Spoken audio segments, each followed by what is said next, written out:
Hello, traders. FX Pip Collector here. Today is Monday, May 12th, and this is my analysis for the Kiwi US dollar. If you haven't done so yet, definitely do check out my free Discord channel, which is linked over here in the corner at the end of the video. And make sure to take a look at my website, fxpipcollector.com. Make sure to take a look at the video on my home screen to learn more.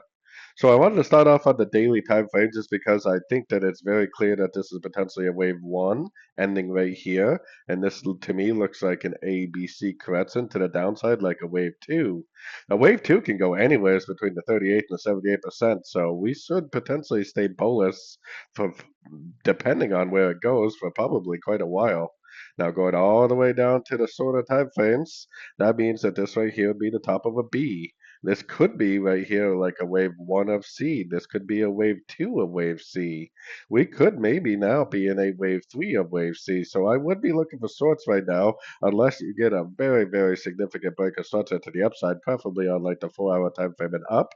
I would likely be looking for shorts. Most likely we are in a one, two, and three of wave C, just like what I was showing you on the daily time frame.